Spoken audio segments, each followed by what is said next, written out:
నాందితో sensible డైరెక్టర్గా పేరు తెచ్చుకున్న విజయ్ ఉగ్రంతో తనలోని కమర్షియాలిటీని బయటికి తీశాడు. భైరవం మరి మల్టీ స్టారర్గా కనిపిస్తుంది. రీమేక్ అయినప్పటికీ కూడా తనకున్న సెన్సిబిలిటీస్, తనకున్న కమర్షియల్ ఎలిమెంట్స్ భైరవన్కి ఎంతవరకు హెల్ప్ అవుతుందో తన మాటలో విన్నాం. హాయ్ విజయ్. హాయ్ అండి. హాయ్. రీమేక్ అనగానే ఏమైనా ఆలోచించారా? ఆలోచించలేదండి. సినిమా నచ్చింది, దీన్ని మనం తెలుగుకి మార్చుకొని చేసుకోవచ్చు కాన్ఫిడెన్స్ వచ్చిన తర్వాతే సినిమా ఓకే చేశాను.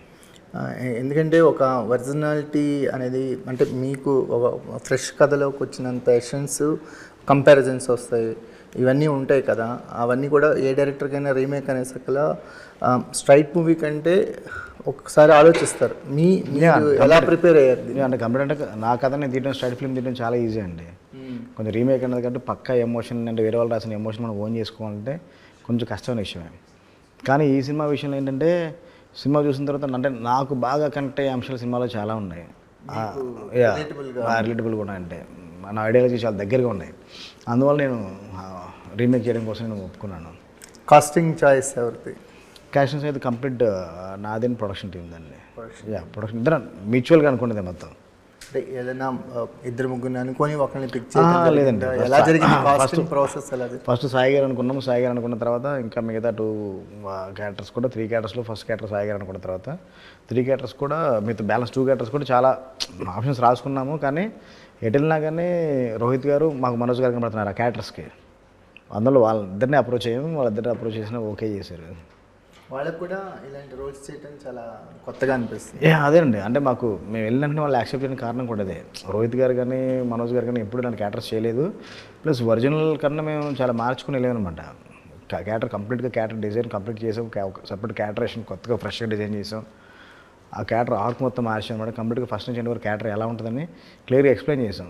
అప్పుడు ఒరిజినల్ చూసిన దానికన్నా ఎక్కువ థ్రిల్ ఫీల్ అయ్యారు. అంటే రీమేక్స్కి వచ్చేసరికల్లా మనకి ఎప్పుడు ఒక బెస్ట్ ఎగ్జాంపుల్గా గబ్బర్ సింగ్ అని చెప్తారు. అంటే అసలు ఆయన ఒక చిన్న పాయింట్ పట్టుకొని ఓన్గా రాసేసారు.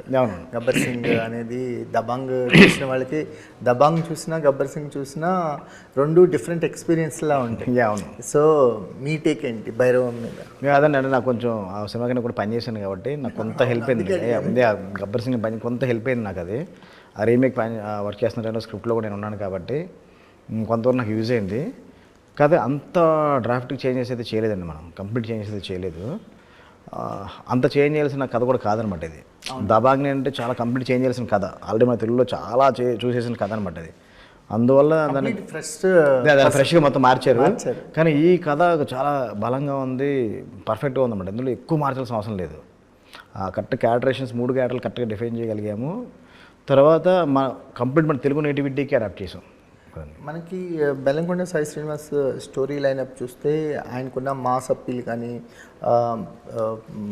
ఎక్కువగా ఫైట్స్, డ్యాన్సెస్ మీద ఫోకస్ ఎక్కువగా ఉంటుంది. రాక్షసుడు తర్వాత ఆయన మారాడు కొంచెం. రాక్షసుడు అనేది డిఫరెంట్ పర్సెప్షన్ తెచ్చింది. సో భైరవంకి వచ్చేసరికల్లా ఆయన యాక్టింగ్లో కానీ లేకపోతే ఆయన యాక్టింగ్ ఎబిలిటీస్లోనూ మాకు కొత్త పర్సెప్షన్ ఏమైనా. ఎందుకంటే నాంది చూసిన తర్వాత అప్పటి వరకు మేము చూసిన నరేష్ గారు వేరు. నాందిలో మాకు ఒక డిఫరెంట్ పర్సెప్షన్ ఓపెన్ అయింది. సో అలాగే ఏమన్నా సాయి శ్రీనివాస్ మీద ఏమన్నా ఓపెన్ అవుద్దా మాకు? అండి అని కంప్లీట్ అండి. ఒక సాయి శ్రీనివాస్ గారు కాదు, ముగ్గురు కూడా అండి. 1 by 1 ముగ్గురు. అందుకే అంటే నేను మొత్తం సేమ్ తర్వాత కూడా క్వశ్చన్స్ వస్తాయి కాబట్టి ఇంకా కలిపే చెప్తున్నాను. ఇప్పటివరకు సాయి శ్రీనివాస్ గారు చేసిన పర్ఫార్మెన్స్కి సినిమాలో పర్ఫార్మెన్స్కి కంప్లీట్ కాంట్రాస్ట్ ఉంటుందండి. ఎందుకంటే క్యారెక్టర్ అలా కుదిరింది అనమాట. ఆ క్యారెక్టర్ బ్యాండ్ చేస్తే డెఫినెట్ పర్ఫార్మెన్స్ కూడా మారుతుంది. ఇప్పటివరకు ఆయన అన్ని అర్బన్ సిటీస్ బ్యాక్డ్రాప్ కథలే చేశారు. ఒక విలేజ్ బ్యాక్డ్రాప్లో, రూరల్లో ఎప్పుడు చేయలేదనమాట. కాబట్టి ఇప్పటివరకు ఆయన చేసిన పర్ఫార్మెన్స్కి దాటి వేరేలా చేయాలి, అది ఎప్పుడు లేదు. కొత్త ఎక్స్పీరియన్స్ ఫేస్ చేయాలి ఆయన. దాన్ని బాగా ఓన్ చేసుకున్న దాన్ని ఆయన చాలా బాగా పర్ఫామ్ చేశారు. అంటే యాక్షన్ చాలా నెక్స్ట్ లెవెల్లో చేస్తారు యాక్షన్. కానీ ఈ సినిమాలో యాక్షన్ చాలా రియలిస్టిక్గా ఉంటుంది. ఆ యాక్షన్లో కూడా ఆయన ఎమోషన్ కొత్తగా ఉంటుంది. డెఫినెట్గా ఆయన పర్ఫార్మెన్స్కి చాలా ఎమోషనల్ ఫీల్ అవుతారు, కళ్ళకి నీళ్ళు పెడతారండి. అంతవరకు అయితే ఉంటుంది. ఇప్పటివరకు నాకు తెలిసి అలాంటి పర్ఫార్మెన్స్ రాలేదు. ఇంకా ముందు కూడా రాదేమో అనుకోవడం తప్పు, కానీ ముందు కూడా ఇంకా ఆయన గ్రోప్ ఇంకా బాగా చేయాలి.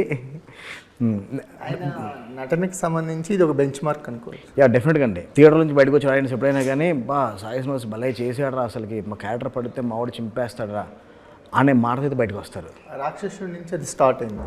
యా, రాక్షసుడికి చాలా మంచి అపాధ వచ్చింది, చాలా అండర్ ప్లే చేశారు. నెక్స్ట్ లెవెల్ కనిపిస్తాడు. ఇందులో అంతకన్నా మించి అంతకన్నా గోజం చేసి చాలా ఉంటాయండి.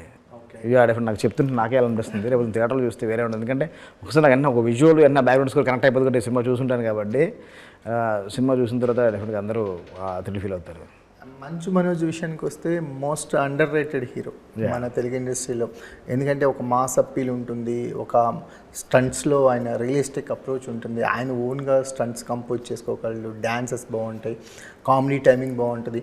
ఎక్కడో సరైన ఒక కమర్షియల్ హిట్ తగ్గట్లేదు అనే ఒక వెలితైతే ఆయన కెరియర్లో ఉంది. భైరవంకి వచ్చేసరికల్లా ఆయన క్యారెక్టరైజేషన్ అనేది ఒరిజినల్ కంటే చాలా పవర్ఫుల్ ఆర్టిస్ట్ని తెచ్చారనిపించింది. అంటే మీరు ఒరిజినల్ కన్నా ఒరిజినల్ కన్నా మీరు పవర్ఫుల్ ఆర్టిస్ట్ తీసుకొచ్చారనుకుంటున్నారు, ఓకే. కానీ ఒరిజినల్లో ఏ క్యారెక్టర్ ఆయన ఇప్పుడు తెలుగులో చేశారో మీకు తెలియదు కదా. తెలియదు, కొంచెం గెస్ట్ చేస్తున్నాం. మీరు అదే ఆ గెస్ట్ చేయడం మాకు కూడా కావాల్సింది, ఆడియన్స్ కూడా గెస్ట్ చేయాలి. అంటే ఒరిజినల్ ఉన్న కాన్ఫిడెన్స్ తెలుగు వచ్చిన కాన్ఫిడెన్స్ చాలా మారిపోయింది. అదే మార్పులు చేసామంటున్నాం కదా, చాలా మారిపోయినాయి. ఎవరు ఏ క్యారెక్టర్ ఎవరు ఏంటి అనేది కూడా ఇంకా అప్పుడు మీరు రిలీజ్ చేయం, రేపు పొద్దున్నారు ఆడియన్స్ ట్రైలర్లో తెలిసిపోతాయి. ఆ ట్రైలర్లో కూడా ట్రైలర్లో కూడా తెలుసుకుంటే ఇంకా హ్యాపీ, తెలుసుకోకపోయినా హ్యాపీ, మాకు ప్రాబ్లం లేదు. ఎందుకని అవి ఆ 3 క్యారెక్టర్స్ని ఫజిల్లా ఎందుకు ఫజిల్ థియేటర్లో ఏ అయితే ట్విస్ట్లు ఉంటాయో దాన్ని ముందే రివీల్ చేస్తే ఎందుకు?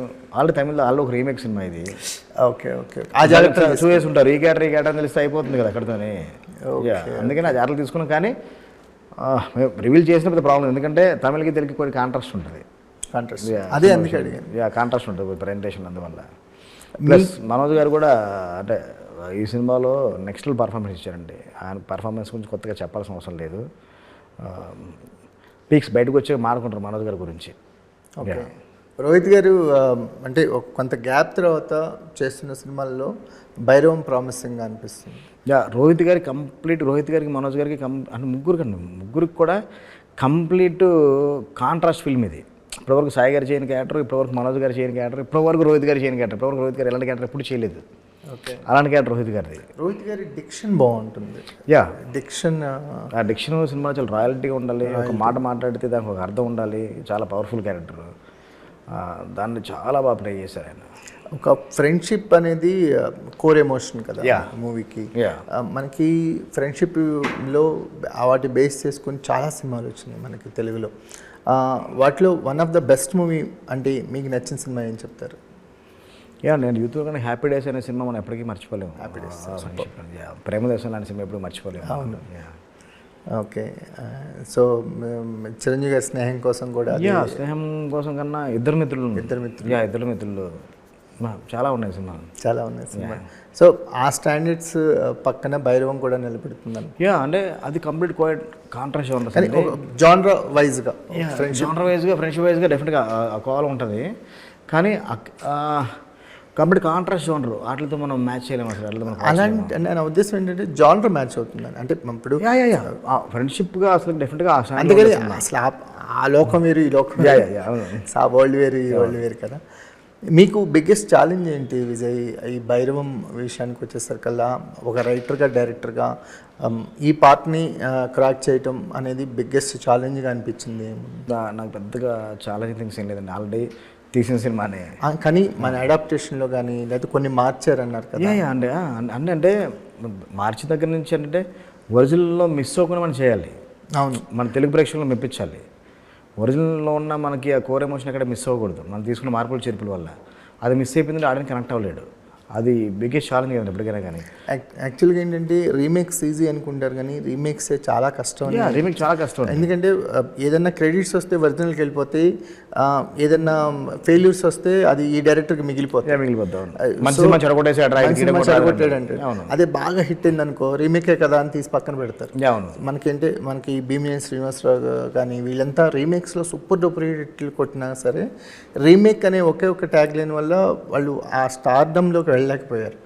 కొంతమంది డైరెక్టర్స్ రీమేక్స్ మూవీస్ ఎక్కువ చేయటం వల్ల అవి బ్లాక్ బస్టర్ హిట్ అయినప్పటికీ డైరెక్టర్గా వాళ్ళకి కావాల్సినంత ఆ హైప్ ఇవ్వలేదు.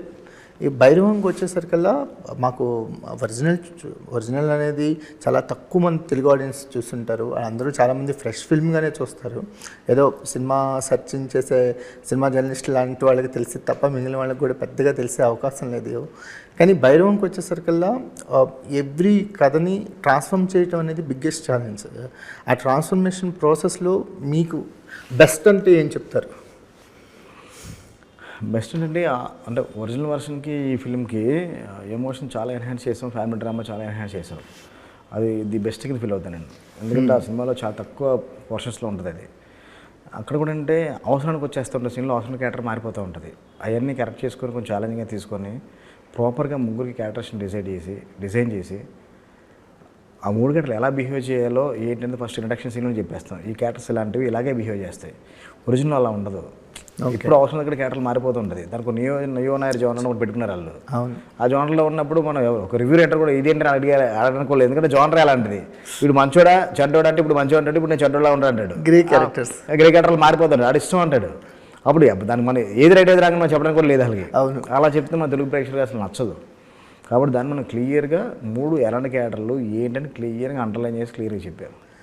మీకు లవ్ స్టోరీస్ కానీ లేకపోతే ఎంతవరకు స్కోప్ అంటే ఏమైనా పెంచారా ఒరిజినల్? ఉందండి. అంటే తమిళ అనుకున్న దానికన్నా తెలుగులో అదితి శంకర్ ఆ లవ్ ట్రాక్ ఎన్హాన్స్ చేసాము. మంచి ఎంటర్టైన్మెంట్ సీన్లు ఉంటాయి, చిన్న టీజింగ్ సీన్లు ఉంటాయి, జాయ్ఫుల్గా ఉంటుంది. అసలు యాక్చువల్ తమిళలో లేని దానికి ముగ్గురికి ఫ్యామిలీస్ మధ్యన, ముగ్గురు ఫ్రెండ్స్ మధ్యన, ఫ్యామిలీ మధ్యన ఒక సాంగ్ పెట్టాం. మన 3 days వరకు రిలీజ్ చేసాం. చాలా పెద్ద మంచి పొజిషన్లో ఉంది, యూట్యూబ్లో ట్రెండింగ్లో ఉంది. అది ఇవన్నీ యాడింగ్స్ అండి. ఏదో ఒక సెట్ సాంగ్ గురించి అదితి శంకర్ చాలా హైప్ ఇచ్చిందండి. డెఫినెట్గా సాంగ్ చాలా బాగుంటుంది. సాంగ్ చాలా బాగుంటుంది.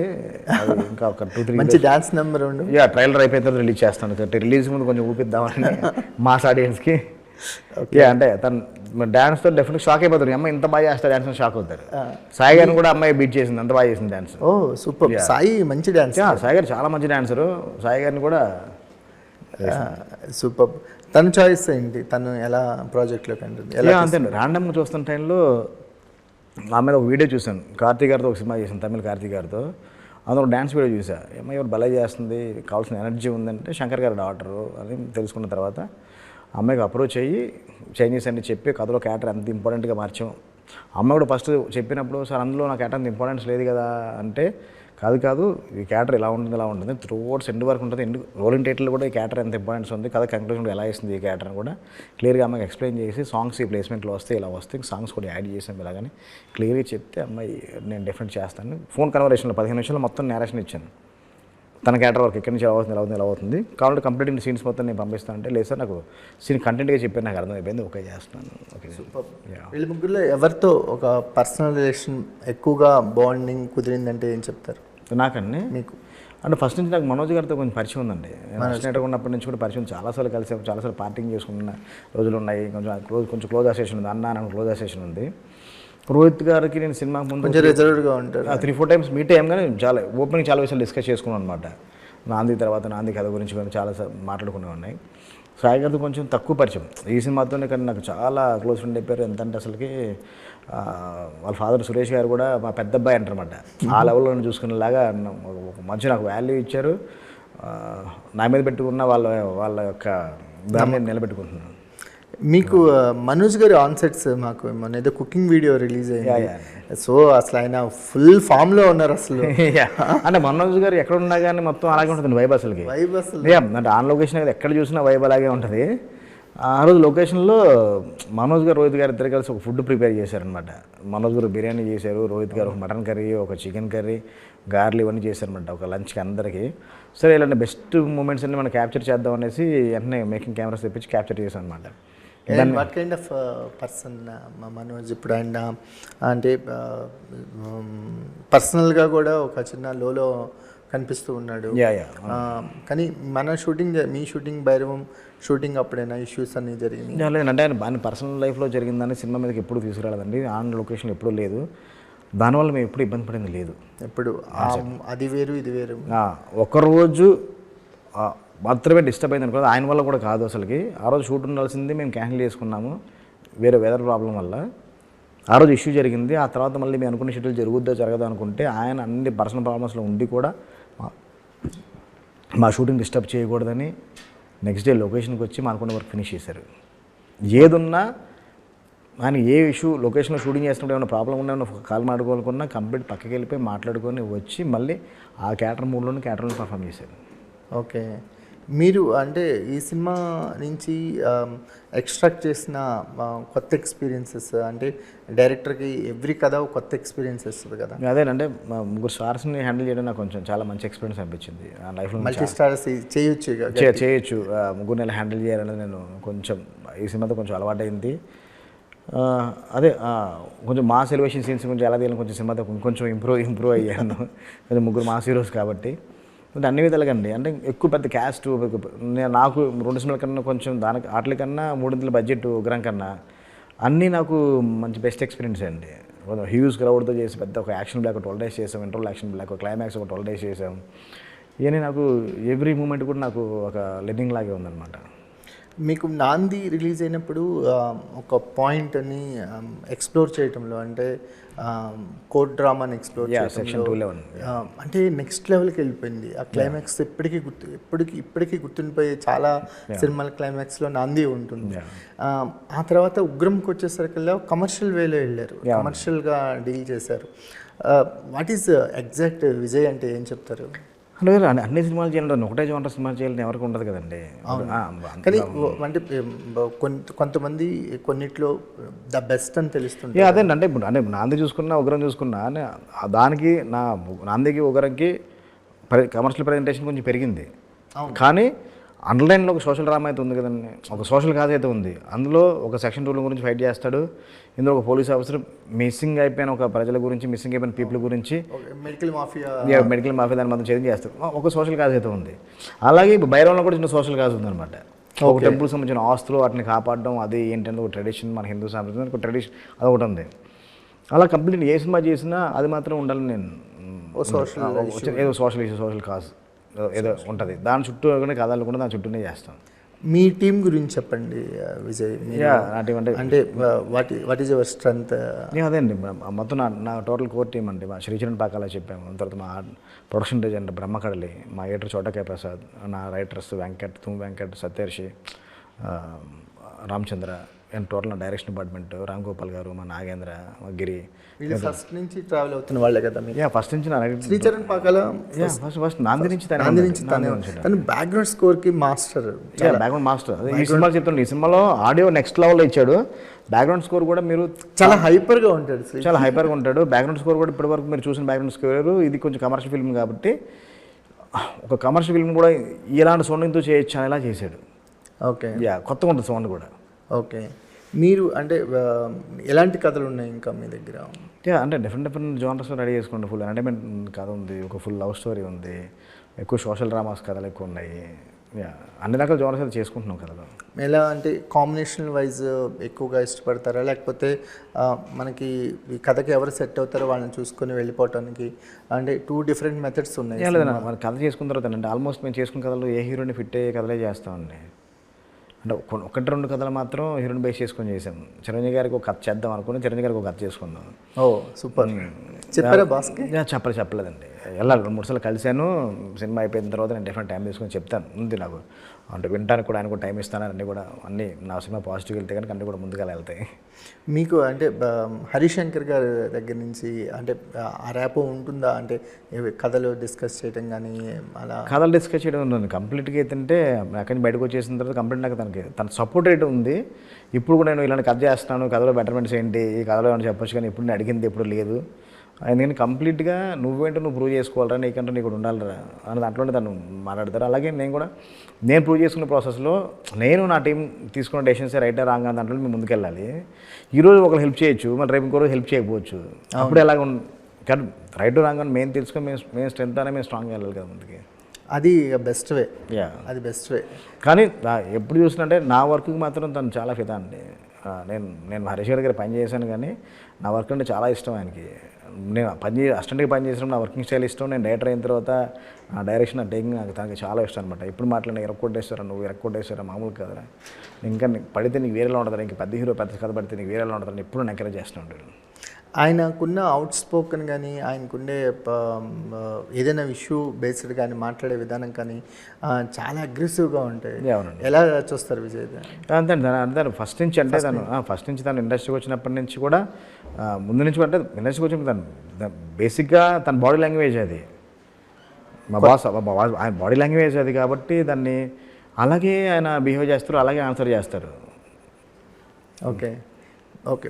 యాజ్ ఎ డైరెక్టర్గా ఇప్పుడున్న కాంటెంపరీ డైరెక్టర్స్లో one of the best movies కానీ బెస్ట్ డైరెక్టర్ ఫిల్మ్స్ కానీ చెప్పంటే ఏం చెప్తారు? ఒక 3 టాప్ 3 మీకు చిన్నప్పటి నుంచి కానీ మీ తెలుగు సినిమాలో బాగా ఇష్టమైన 3 సినిమాల పేర్లు చెప్పండి. అంటే ఒక 3 సినిమాలు చెప్పండి, చాలా సినిమాలు ఉన్నాయి. అంటే నాకు ఎవరికైనా రాజమౌళి గారి సినిమా అంటే నెక్స్ట్ లెవెల్ అసలు. ఆయన సినిమా నెక్స్ట్ ఎక్కడికో తీసుకెళ్ళిపోయారు. ఇప్పుడు ప్రెజెంట్లో అంటే అర్జున్ రెడ్డి మన యానిమల్ తర్వాత సందీప్ రెడ్డి వంగ గారు ఒక మేజికల్ టోటల్గా అంటే శివ వచ్చిన టైంలో రామ్ గోపాల్ గారు ఎలా మార్చారు. ఇప్పుడున్న జనరేషన్ ఎవరైనా కానీ వర్మ గారి సినిమాలు చూసి వచ్చిన వాళ్ళు ఇండస్ట్రీలో, ఆ తర్వాత వచ్చిన తర్వాత మిగతా డైరెక్టర్ సినిమాలు చూసి నేర్చుకున్న వాళ్ళే. నాకు వర్మ గారి గాయం అంటే నాకు చాలా ఇష్టం అండి. గాయం సినిమా నాకు చాలా ఇష్టం. అంటే చాలా ఉన్నాయి. ఇప్పుడు చూసుకుంటే బాహుబలి కానీ యానిమల్ కానీ నాకు అభినందన, గీతాంజలి, నిన్నే పెళ్ళాడితే చాలా సినిమాలు ఒకటే కాదు అసలు. ఆది, సమరసింహారెడ్డి అంటే అన్నీ ఒకటేనే కదా చెప్పలేము, చాలా ఉన్నాయి. చెప్పుకుని పోతే చాలా ఉన్నాయి, 3 కాదు అలా వెళ్తూనే ఉంటాయి అసలుకి. అందుకే బెస్ట్ 3 పిక్ చేయమంటే నాకు గాయం నాకు చాలా ఇష్టం. గాయం చాలా ఇష్టం. గాయం అంటే ఒక మీరు చెప్పిన డైరెక్టర్స్లో సందీప్ రెడ్డి వంగ గారి గురించి వస్తే హీరో క్యారెక్టరైజేషన్ స్టైల్ కంప్లీట్గా మార్చారు. పూరి గారు ఒక స్టైల్లో మార్చారు, తర్వాత పూరి గారు ఒక స్టైల్లో మార్చారు, తర్వాత శివ గారు డైరెక్టర్ అయితే శివ గారు హీరో అంటే హీరోలాగే ఉండాలి, చాలా పద్ధతిగా మాడాలని శివ గారు మొత్తం మార్చారు. తర్వాత కంప్లీట్గా సందీప్ గారు వచ్చింది. సందీప్ గారు తను హీరోకి మనకు కొత్త ఒక అర్థం చెప్పారు దాన్ని. అవును, ఆ క్యారెక్టరైజేషన్ని అంటే హీరో ఇలా బిహేవ్ చేయటం అనేది షాకింగ్. అర్జున్ రెడ్డి దగ్గర నుంచి చూసిన యానిమల్ దగ్గరికి వచ్చేసరికల్లా కొంత విమర్శలు ఉన్నప్పటికీ హ్యూజ్ అప్లాజెస్ ఎక్కువ ఉంటాయి మూవీస్కి. What is your take? మీకు యానిమల్ సినిమా చూడగానే కలిగిన ఫస్ట్ రియాక్షన్ ఏంటి? అదేనంటే ఫ్యామిలీ డ్రామాని అసలు ఈ రేంజ్లో తీసాడని నేను అసలు షాక్ అయ్యా ఫస్ట్. నేను అంటే ఇంత ఎమోషనల్గా హీరో ఇంత కాంటెంపరీగా బిహేవ్ చేస్తూ అసలు నేను ఎక్స్పెక్ట్ చేయలేదు. అంటే ఒక ఫ్యామిలీ డ్రామా ఒక ఫాదర్ అండ్ సన్ ఎమోషన్ని అలా ప్రజెంటేషన్ మాత్రం అసలు నేను చూడలేదు. అందుకోసమే నేను ఎలా షాక్ అయ్యాను, అందరూ షాక్ అయ్యారు కాబట్టి ఆ ప్రజెంటేషన్ కొత్త ఫీల్ అయ్యారు కాబట్టి సినిమా అంత పెద్ద హిట్ అయింది. అవును. భైరవి విషయానికి వచ్చేసరికల్లా ఒక ఫ్రెండ్షిప్ అనే ఎమోషన్ అనేది స్ట్రాంగ్ బేస్ కదా. సో ఇది అంటే పీక్స్కి కనిపించే ఎమోషన్ కదా, ఫ్యామిలీ డ్రామా మధ్యలో ఫ్రెండ్స్ అనేది. ఇది ఈ కథని డెలివరీ చేస్తున్నప్పుడు రైటింగ్లో ఎక్కడైనా మీ తాలూకు ఇన్పుట్స్ ఎక్కువగా కనిపించిన సన్నివేశం ఏంటి? మీరు బాగా ఇంప్రవైజ్ చేసిన సన్నివేశం ఉంటాయండి. ఒక సీన్ అని కాదండి, అన్ని సీన్స్లో కూడా అంటే మీరు తమిళకి తెలుగు చూసుకుంటే చాలా సీన్స్లో కూడా ఒక్క సీన్ బెస్ట్గా నేను ఇంప్రవైజ్ చేశాను అని అనిపించేది. ఏదైనా ఒక ఎమోషనల్ సీన్ కానీ అంటే ఏదైనా డైలాగ్ అవ్వచ్చు. అంటే ముగ్గురు ఇంటర్వ్యూల దగ్గర నుంచి ముగ్గురు కాన్ఫిడెన్స్ అన్నీ కూడా అండి. ఒకటే చెప్పలేము, అన్నీ మనం ది బెస్ట్ అనుకున్న తర్వాత మనం పేపర్ పెడతాం, దాన్ని మనం షూట్ చేస్తాం అనమాట. అవును, పిల్లర్ సీన్స్ అంటారు కదా. ఒక్క సీన్ ఉంటుంది సెకండ్ హాఫ్లో సాయి గారి ఒక ఎమోషనల్ సీన్ ఉంటుంది. ఒక అనుకుని రివీల్ చేస్తే కొంచెం అర్థమైపోతాయి జనాలకి ఏంటంటే సెకండ్ హాఫ్లో మంచి ఎమోషనల్ సీన్. ఒక 10 to 12 minutes డెఫినెట్గా ఆయన చాలా బాధపడతారు, ఏడిపిస్తారు జనాల్ని. Okay, super. మీకు నాందితో వచ్చిన అప్లాజ్ ఏదైతే ఉందో, ఒక రెస్పెక్ట్ ఏదైతే ఉందో, అది అయితే ఉగ్రం ఒక డిఫరెంట్ అటెంప్ట్ అయినా, ఇప్పుడు భైరవ్ అయినా సరే ఆ రెస్పెక్ట్ మాత్రం పెరుగుతూనే ఉంది విజయ్ గారు. భైరవ్ రిలీజ్ అయిన తర్వాత ఇంకా మీ సక్సెస్ రేటు మరింతగా పెరగాలని, ఒక బ్లాక్ బస్టర్ హిట్ అందుకోవాలని మనస్ఫూర్తిగా కోరుకుంటున్నాను. Wish you all the success. Thank you అండి, thank you so much. Thank you very much.